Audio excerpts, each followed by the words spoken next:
Everyone, आप सभी का एक बार फिर से मेरे YouTube चैनल पर स्वागत है। मेरा नाम है कामिनी सिंह और आज हम करने वाले हैं कक्षा 10वीं की वर्कशीट नंबर 9 जो कि साइंस सब्जेक्ट की है।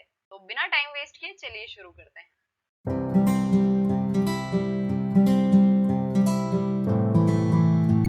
तो इस बार फिर से जो वर्कशीट आई है वो है धातु और अधातु के बारे में। पिछली वर्कशीट भी धातु और अधातु के बारे में थी।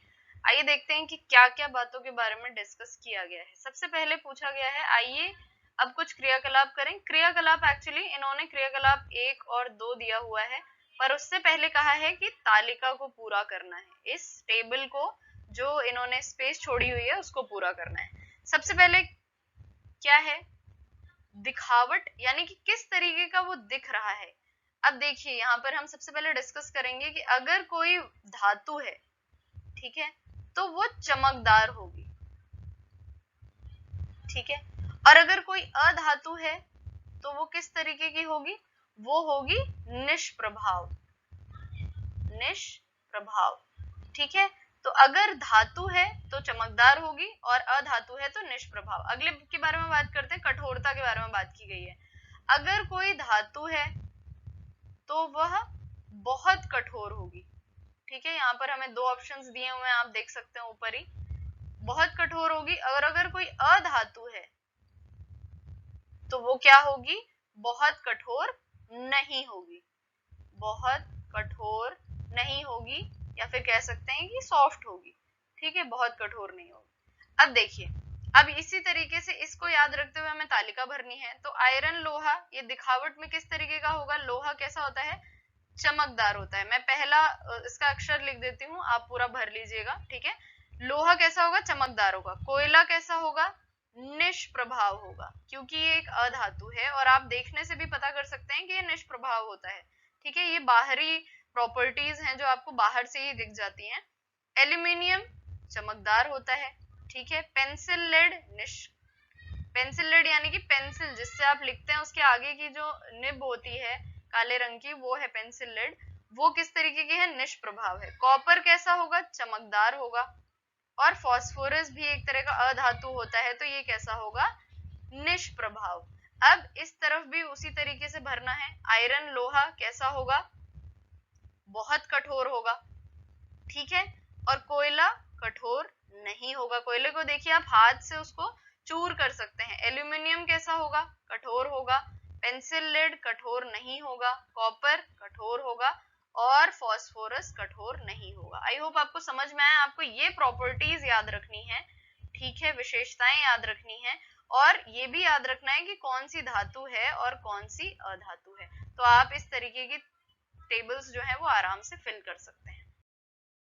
देखिए क्रियाकलाप 1 में क्या दिया हुआ है, एक लोहे की कील लेनी है, एक कोयले का टुकड़ा लेना है, एक मोटे एल्यूमिनियम का तार लेना है, का टुकड़ा लेना है, और एक पेंसिल लेड लेनी है। मैंने पेंसिल लेड बताया आपको क्या होती है। लोहे की कील लेकर उसे हथौड़े द्वारा पीटिए, ठीक है। ये क्रियाकलाप दिया हुआ है कि इस तरीके से, जैसे इस पिक्चर में आपको दिखाई दे रहा है, उस तरीके से हथौड़े द्वारा लोहे को पीटना है, परंतु ध्यान रहे कि आप इसमें चोट न खाएं। जोर से पीटने का प्रयास करिए, एल्यूमिनियम के तार पर भी जोर से चोट करिए। इसी प्रकार का प्रक्रम कोयले के टुकड़े पेंसिल लेड के साथ भी करिए। आप क्या देखिए, सारणी में देखिए, अभी एक सारणी दिखेगी आपको, ठीक है, उसमें रिकॉर्ड करना है। अब देखिए यहाँ पर क्या कह रहा है कि अगर मान लीजिए आपके पास ये सारी चीजें ना हो, अगर अवेलेबल है, आप ये कोशिश कर सकते हैं बिना अपने आप को चोट पहुंचाए। अगर नहीं है तो वीडियो में आपको ये सारी चीजें मिल जाएंगी, ऐसी एक्टिविटी की हुई मिल जाएगी, आप वो देख लीजिए और समझ लीजिए कि क्या हुआ होगा। अब पेंसिल लेड और कोयले के टुकड़े के बारे में तो आप ऑलरेडी समझ सकते हैं कि अगर आप उस पर हथौड़े से मारेंगे तो कोयले के छोटे छोटे टुकड़े हो जाएंगे। पेंसिल लेड तो आपने देखा होगा कि यदि आप जोर लगाकर लिखने लगते हैं तो भी कभी कभी ये नीचे वाला हिस्सा टूट जाता है, तो अगर आप हथौड़े से मारेंगे तब तो वो जरूर टूट जाएगा। अब देखिए ये सारणी भरनी है आपको। पदार्थों की आघात वर्धनीयता, ये एक प्रॉपर्टी है, ठीक है, ये एक विशेषता है।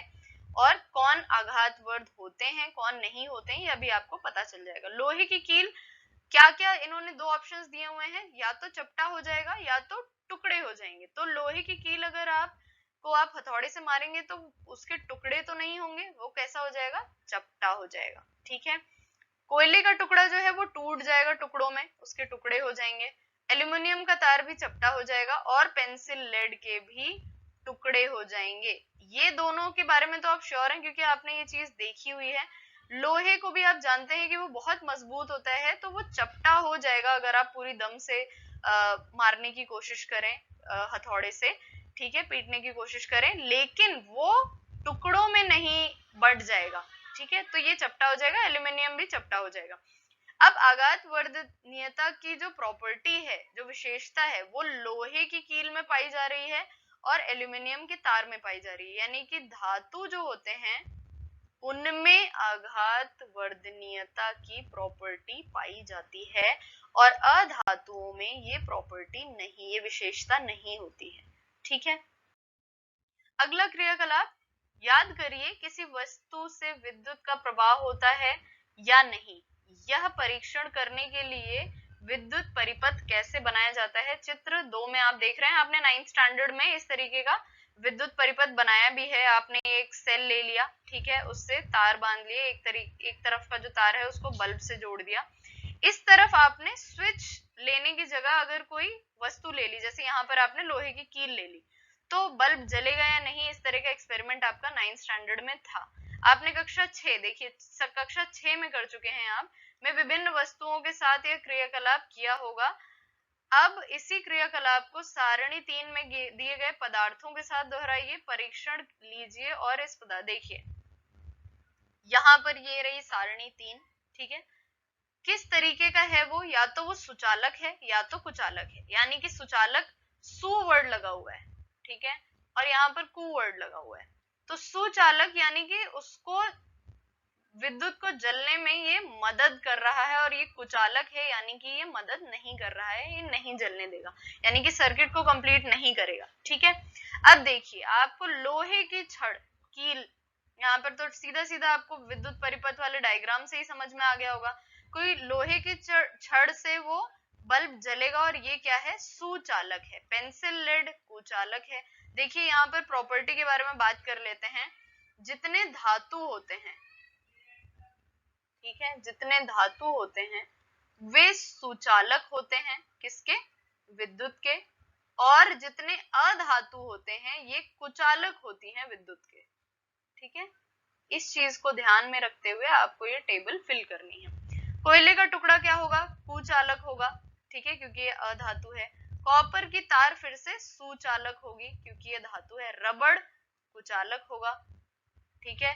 धातु का शार्पनर, धातु का शार्पनर सीधा दिया हुआ है कि अगर धातु का है तो क्या होगा, सुचालक होगा, और प्लास्टिक का स्केल होगा तो कुचालक होगा। आप लोगों ने अपनी मम्मी या फिर पापा को कहते हुए भी सुना होगा कि रबड़ की चप्पल पहन के किसी भी स्विच को ऑफ करो। अगर आप के घर में ऐसा कोई स्विच है जिसमें करंट लग सकता है तो रबड़ की चप्पल पहनने के लिए कहा जाता है, ठीक है। या फिर प्लास्टिक की स्केल से स्विच को ऑफ करो ताकि आपको करंट ना लगे। करंट ना लगने का मतलब क्या है, उसमें से बिजली पास नहीं होती है और वो कुचालक है, किसका, विद्युत का। आई होप आपको वीडियो पसंद आई होगी, लाइक करें जरूर अगर आपको वीडियो पसंद आई, शेयर करें अपने फ्रेंड्स के साथ जो कि 10th में हैं इस बार। कमेंट करके जरूर बताएं वीडियो कैसा लगा, या फिर आपके कोई सवाल है तो जरूर पूछें, और चैनल को सब्सक्राइब करते वक्त बेल आइकन जरूर प्रेस करें ताकि आपको सारे नोटिफिकेशन मिलते रहें।